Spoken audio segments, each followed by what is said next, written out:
সিএসকের baby de Villiers যখন অস্ট্রেলিয়ার বিপক্ষে দুর্দান্ত শতক করলেন, তখন দর্শক সারি থেকে আওয়াজ উঠল থলা ফরার রিজন। এই উচ্ছ্বাসটা ভক্তদের স্বাভাবিক আবেগ। তবে সত্যি কথা হলো, সিএসকের ইতিহাস বলছে যে খেলোয়াড়ের কেরিয়ার খারাপ সময়ের মধ্যে থাকে, সেখানে এসে যেন নতুন করে জন্ম নেয়। বেবি ডিভিলিয়ার্সও তার ব্যতিক্রম নন। সিএসকেতে যোগ দেওয়ার পর থেকেই তার খেলায় এক অন্যরকম ঝলক এসেছে। এখন তিনি দক্ষিণ আফ্রিকার সব ফরম্যাটের দলে আছেন। টি-20তে সবচেয়ে কম বয়সে শতক করার রেকর্ড গড়েছেন তিনি। অস্ট্রেলিয়ার বিপক্ষে তার ইনিংস ছিল চোখ ধাঁধানো, যা দুনিয়ার ভক্তদের মন জিতে নিয়েছে। সেই সময় মনে পড়ল এবি ডিভিলিয়ার্সের সেই উক্তি, it's a shame that he is not playing for my team. তার দিক থেকে দেখলে কথাটা ভুল ছিল না, যদিও সিএসকের হয়ে খেলা কোনোভাবেই লজ্জার নয়। আর এই মন্তব্যকে ঘিরে তখন বেশ বিতর্কও হয়েছিল। কিন্তু সত্যিটা হলো, সিএসকেতে যোগ দেওয়ার পর থেকেই বেবি ডিভিলিয়ার্সের ভাগ্য উজ্জ্বল হয়েছে। 56 বলে 125 রানের বিধ্বংসী ইনিংস তার প্রমাণ। ডিওয়াল্ড ব্রেভিস, যাকে আমরা ভালোবেসে বেবি ডিভিলিয়ার্স বলি, অস্ট্রেলিয়ার বিপক্ষে এক অসাধারণ টি-20 ইনিংস খেললেন, যা বছরের সেরা নকগুলোর একটি হয়ে থাকবে। 12টি চার আর 8টি ছক্কা মেরে তিনি দেখিয়ে দিলেন গল্পটা বদলাচ্ছে, আর সেটা দারুণভাবে বদলাচ্ছে। আমি সিএসকের জন্য খুশি, কারণ তারা সুযোগ দিয়েছিল ঠিক তখন যখন কেউ তাকে গুরুত্ব দিচ্ছিল না। প্রথমে দিল্লি তার সাথে কথা বলেছিল, কিন্তু সেখানে পরিষ্কারভাবে খেলার সুযোগের নিশ্চয়তা ছিল না। পরে সিএসকে জানায়, আমরা তোমাকে খেলাবো, আর সেই আস্থার ফলাফল দেখা গেল। আইপিএলের শেষ দিকে সিএসকের যে লড়াইয়ের শক্তি এসেছিল, তার বড় অংশই ব্রেভিসের ব্যাট থেকে এসেছে। এরকম ঘটনা আমরা আগেও দেখেছি। জাদেজা, অশ্বিন, এমনকি আশিস নেহরাও কেরিয়ারের কঠিন সময়ে সিএসকেতে এসে নতুন করে ফর্ম পেয়েছিলেন।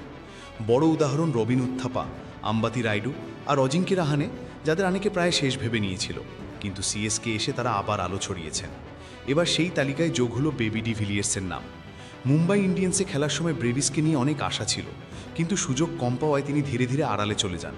অথচ সিএসকেতে এসে যেন অন্য মানুষ হয়ে গেলেন। 41 বলে শতক, অস্ট্রেলিয়ার বিপক্ষে রেকর্ড গড়া।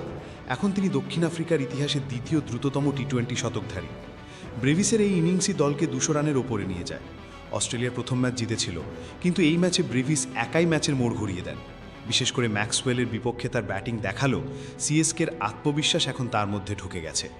যেন বলছে, আমি থামব না। আজ হেজেলউডকে 9 বলে 26, জাম্পাকে 13 বলে 26, ম্যাক্সওয়েলকে 8 বলে 30 আর অ্যাবার্টকে 13 বলে 22 রান দিলেন।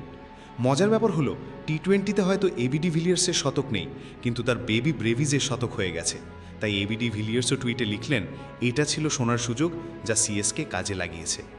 আমি একবার প্রশ্ন করেছিলাম, পরের 360 ডিগ্রি খেলোয়াড় কে?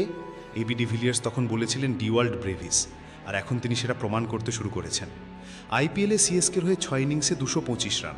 কোনো অর্ধশতক না থাকলেও ইনিংসগুলো ছিল প্রভাবশালী। 25 বলে 42, 26 বলে 32, 25 বলে 52, 25 বলে 42 আর একটি ম্যাচে 23 বলে 57 রান। মিড সিজনে সিএসকে 3 জন নতুন খেলোয়াড় নিয়েছিল, উর্বিল প্যাটেল, আয়ুষ মাহাত্রে আর ডিওয়াল্ড ব্রেভিস। 3 জনই দুর্দান্ত পারফর্ম করেছেন। মুম্বাই ইন্ডিয়ান্স আজ হয়তো আফসোস করছে, কারণ তারা যে খেলোয়াড় ছেড়েছে সে অন্য দলে গিয়ে তারকা হয়ে উঠেছে। যদি ব্রেভিস সত্যি এবি ডিভিলিয়ার্সের মতো হয়ে ওঠেন, তাহলেই সিএসকের দল আরও বিপজ্জনক হয়ে উঠবে। ভাবুন, ঋতুরাজ গায়কোয়াড়, হয়তো সঞ্জু স্যামসন আসতে পারেন, আয়ুষ মাহাত্রে, শিবম দুবে, ব্রেভিস, ওভারটন, জাড্ডু বা পাথিরানা, সঙ্গে নূর আর পাথিরানা। এই দল 2026-এ টপ 4-এ থাকবে বলেই আমার বিশ্বাস।